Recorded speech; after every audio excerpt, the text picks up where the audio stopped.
Bismillahirrahmanirrahim. Alhamdulillahirabbil alamin. Wassalatu wassalamu ala Muhammadin wa ala alihi washabihi wa man tabi'ahum bi ihsani ila yaumiddin. Amma ba'du. Kita lanjutkan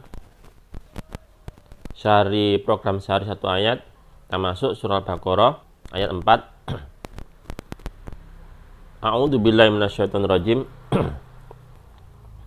Walladzina yu'minuna bima unzila ilaika wa ma unzila min qablik wa bil akhirati hum yuqinun. Allah melanjutkan, orang yang bertakwa itu adalah orang yang beriman kepada apa-apa yang diturunkan kepadamu, yaitu kepada Nabi Muhammad SAW, dan apa-apa yang diturunkan sebelummu, yaitu kitab-kitab atau suhuf-suhuf yang diturunkan sebelum Al-Quran. Wabil akhiratum yuqinun, dan kepada hari akhiratlah mereka yakin. Kita lihat penjelasan dari Syekh Abdurrahman As-Sa'di rahimahullah ta'ala, bahwasanya walladzina yu'minuna bima unzila ilaika, yaitu adalah dan orang-orang dan mereka, yaitu orang bertakwa itu beriman kepada apa yang diturunkan kepadamu, wa Al-Quran, yaitu Al-Quran, was sunnah, dan sunnah. Jadi apa yang diturunkan Allah kepada Nabi Muhammad itu tidak sekedar Al-Quran. Jadi Al-Quran was sunnah. Dalilnya apa? Firman Allah Ta'ala, wa anzalallahu alaikal kitaba wal hikmah, dan Allah menurunkan kepadamu Alkitab, Al-Quran, dan Al-Hikmah. Al-Hikmah ini ditafsirkan para ulama adalah was-sunnah. Sunnah yang mana? Sunnah yang sahih, datang dari Nabi Muhammad SAW, bukan yang dhaif, bahkan bukan yang maudhu'. Maka kita wajib beriman kepada apa yang Allah turunkan kepada Nabi Muhammad SAW, yaitu Al-Quran wal Hikmah, Al-Quran dan As-Sunnah. Lalu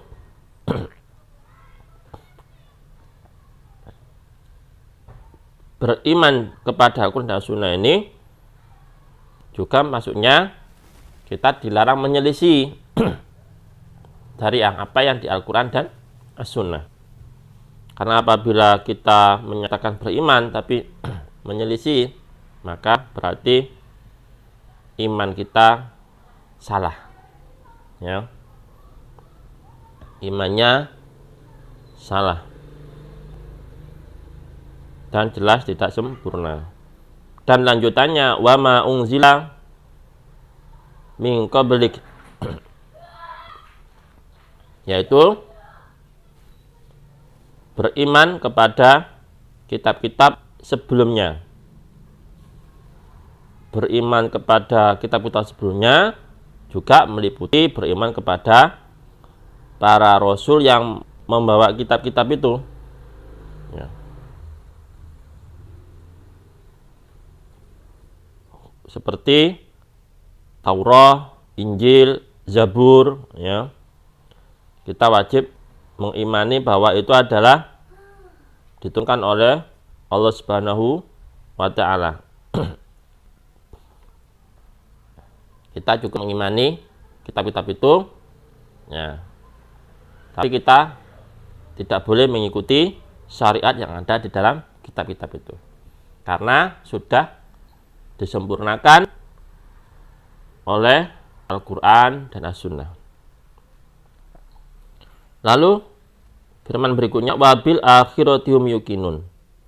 Al-akhirah itu adalah apa yang datang setelah mati. Tadi ini juga termasuk perkara gaib. Beriman kepada hari akhir. Apa? Yaitu apa yang datang setelah kematian kita. Ya, kalaupun ada yang sampai mengalami hari akhir atau sebelum kiamat, ya, yaitu tanda-tanda kiamat itu kan ada. Ya. Bagi kita yang tidak mengalami itu, ya kita mengimani apa yang setelah kematian kita, dan juga kita mengimani juga tanda-tanda kiamat itu, walaupun kita tidak mengalaminya nanti, kita wajib mengimani. Itu perkara gaib. Apa yang datang dari Allah dan Rasulnya tentang hari akhir tidak boleh kita tolak. Mengenai ada siksa kubur, itu nanti hari dibangkitkan, nanti manusia dihisab, nanti manusia melewati sirat, ya seperti itu, dan sampai ada manusia masuk surga dan neraka, kita wajib mengimani.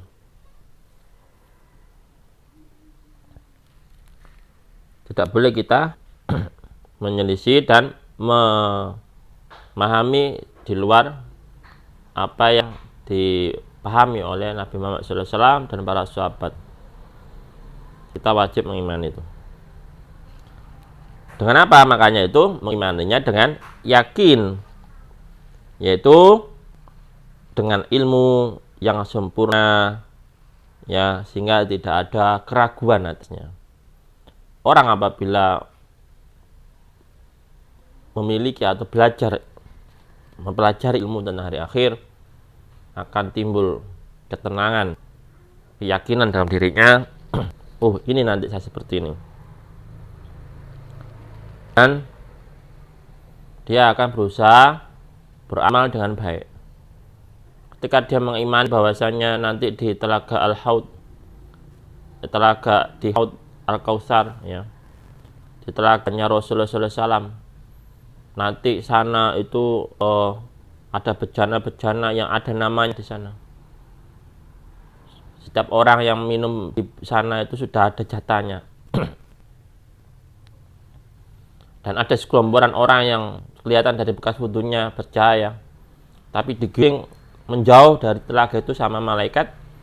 Kalau Nabi Muhammad menerai umat itu umatku, diberitahukan pada beliau, kamu tidak tahu apa yang mereka lakukan, yaitu merubah agama setelah sepeninggalmu. Lalu Rasulullah mengusir mereka, jauh celaka, ya, bagi mereka. Nah, dengan mengimani berita ini, maka kita akan yakin bahwasanya kita harus beramal, beribadah sesuai tuntunan Nabi Muhammad SAW, menjauhi bid'ah. Tidak gampang-gampang melakukan kebid'ahan ataupun membela kebid'ahan, ya, karena risikonya nanti itu. Silakan Anda membela dengan bahasa apapun kebid'ahan, amalan yang tidak dituntunkan oleh Nabi Muhammad SAW, ya, tapi Anda harus siap risikonya nanti di telaga Al-Haud Anda diusir. Itu. Maka dengan begitu kita dengan adanya berita seperti ini berusaha belajar dan mengamalkan amalan sesuai dengan tuntunan Nabi Muhammad SAW. Insya Allah kita akan lanjutkan ke pertemuan berikutnya atau ayat berikutnya. Subhanakallahumma wa bihamdika asyhadu an la ilaha illa anta astaghfiruka wa atubu ilaik. Wassalamualaikum warahmatullahi wabarakatuh.